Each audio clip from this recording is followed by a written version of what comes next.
German মনোবিজ্ঞানী Eric সেলিগম্যান ফ্রমের বিখ্যাত উক্তি, possibility requires courage to let go of certainties, অর্থাৎ সম্ভাবনার জন্য নিশ্চিত বিষয় ছেড়ে দেওয়ার ক্ষেত্রে সাহস প্রয়োজন। এক রাজ্যে একজন খুব জ্ঞানী ব্যক্তি ছিলেন। তার পাণ্ডিত্যের জন্য তিনি সবার কাছে বিখ্যাত ছিলেন। তার জ্ঞানের বিষয়ে দূর দূর দেশের লোক পর্যন্ত তার নাম জানত। একদিন রাজ্যের রাজা জ্ঞানী ব্যক্তিকে তার দরবারে নিমন্ত্রণ করলেন।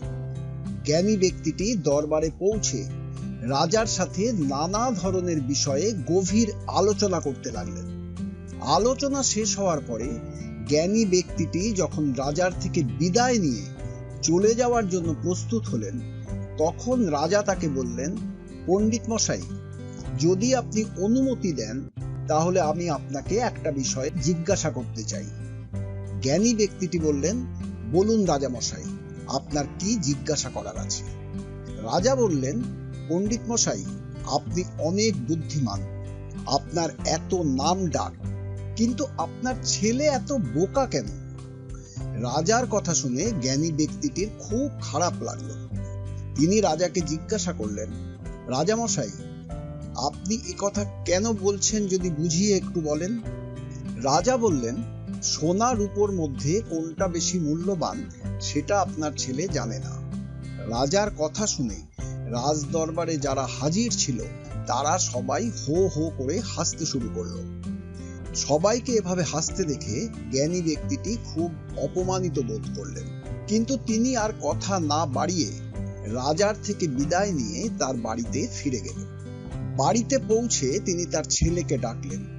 জ্ঞানী ব্যক্তিটির মনের ভেতর একটু আগে রাজসভায় অপমানিত হওয়া এবং হাসির প্রতিধ্বনি বারবার ভেসে আসছিল। ছেলেকে দেখেই তিনি খুব রেগে গেলেন। চিৎকার করে ছেলেকে ডেকে বললেন, তুমি পড়াশুনো শিখছ, তারপরেও তুমি আমার কাছ থেকেও শিক্ষা পাচ্ছ, এবং আমার ছেলে হয়ে তুমি এত বোকা কেন? ছেলেটা জ্ঞানী ব্যক্তিকে জিজ্ঞাসা করলো, আমি কি বোকামি করেছি সেটা যদি বলেন তাহলে আমি বুঝতে পারবো। জ্ঞানী ব্যক্তি জিজ্ঞাসা করলেন, আমাকে বলো, সোনা এবং রূপোর ভেতর কোনটা বেশি মূল্যবান? ছেলেটা উত্তর দিল, সোনা রূপোর চেয়ে অবশ্যই বেশি মূল্যবান। ছেলের উত্তর শুনে জ্ঞানী ব্যক্তি জিজ্ঞাসা করলেন, তুমি ঠিকই উত্তর দিয়েছ, তাহলে রাজা আজ আমায় বললেন কেন যে তুমি বোকা? কারণ তুমি সোনা ও রূপোর ভেতর বেশি মূল্যবান সেটাই জানো না। জ্ঞানী ব্যক্তির কথা শুনে ছেলেটা পুরো ব্যাপারটা বুঝতে পারল।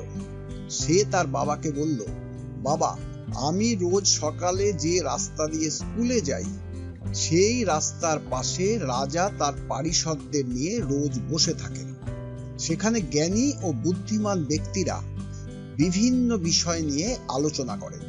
আমাকে সেখান দিয়ে যেতে দেখলে রাজা প্রায়ই আমাকে ডাকেন এবং এক হাতে একটা স্বর্ণ মুদ্রা ও অন্য হাতে একটা রূপোর মুদ্রা রেখে বলেন, যেটা তোমার কাছে মূল্যবান সেটা তুমি তুলে নাও। আমি প্রতিদিন একটা করে রূপোর মুদ্রা হাতে তুলে নিই। এটা দেখে তারা আমাকে উপহাস করে এবং আমাকে নিয়ে হাসাহাসি করতে শুরু করে। আমি কিন্তু কিচ্ছু না বলে নিঃশব্দে সেখান থেকে স্কুলে চলে যাই। এই কথা শুনে জ্ঞানী ব্যক্তি বললেন, তুমি যখন জানো যে রূপোর চেয়ে সোনার দাম বেশি, তখন সোনার মুদ্রাটা তুলে না নিয়ে তাদের চোখে নিজেকে বোকা প্রমাণ করো কেন? তোমার এই কাজের জন্য, তোমার এই বোকামির কারণে আজ আমাকে রাজার কাছে রাজ দরবারে সবার সামনে অপমানিত হতে হয়েছে। ছেলে হেসে বলল, বাবা, আমার সাথে একটু ভেতরে আসুন, আমি কারণটা আপনাকে বুঝিয়ে বলছি। ঘরের একটা কোণে একটা সিন্দুক রাখা ছিল। ছেলেটা তার বাবাকে নিয়ে ঘরের ভেতরে ঢুকে সেই সিন্দুকটা খুলতেই জ্ঞানী ব্যক্তি অবাক হয়ে গেলেন। তিনি দেখলেন সিন্দুকটা রূপোর মুদ্রায় প্রায় ভর্তি হয়ে গেছে। জ্ঞানী ব্যক্তি ছেলেকে জিজ্ঞাসা করলেন, এই এত রূপোর মুদ্রা কোথা থেকে এলো? তুমি পেলে কোথায়? উত্তরে ছেলেটা বলল, বাবা, স্কুলে যাবার সময় আমাকে দাঁড় করিয়ে সোনা ও রূপোর মুদ্রা হাতে নিয়ে কোনটা মূল্যবান সেটা প্রশ্ন করা রাজার একটা মজার খেলা হয়ে গেছে। রোজই তিনি আমার সাথে এই একই খেলা খেলেন এবং আমি রূপো সোনার চেয়ে মূল্যবান এই কথা বলে একটা করে রূপোর মুদ্রা নিয়ে বাড়ি চলে আসি। এই কারণেই এই সিন্দুকটা রূপোর মুদ্রায় প্রায় ভর্তি হয়ে গেছে। আমি জানি যেদিন আমি রূপোর মুদ্রার বদলে সোনার মুদ্রা দামি বলবো, সেদিনই রাজা তার এই খেলা বন্ধ করে দেবেন। তাই আমি কখনো সোনার মুদ্রা রূপোর মুদ্রার থেকে দামি বলি না। জ্ঞানী ব্যক্তি ছেলের কথা বুঝতে পারলেন, কিন্তু তিনি চাইছিলেন যে তার ছেলে মোটেই বোকা নয়, সে বোকার ভান করছে এবং নিজের সম্ভাবনাময় চাতুরি কারোর কাছে প্রকাশ করছে না, সেটা অন্তত সবাই বুঝুক। এই কথা ভেবে তিনি ছেলেকে নিয়ে রাজ দরবারে গেলেন।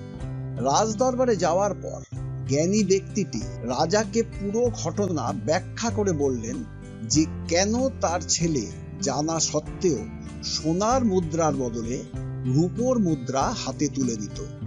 পুরো ব্যাপারটা জানার পর রাজাও খুব খুশি হলেন।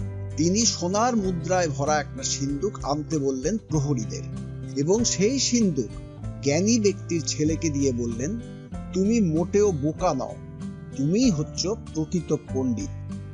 আমাদের ক্ষেত্রেও বলা যায়, কখনো নিজের সম্ভাবনা দেখাতে নেই, নিজের কাজ করে যেতে হয়।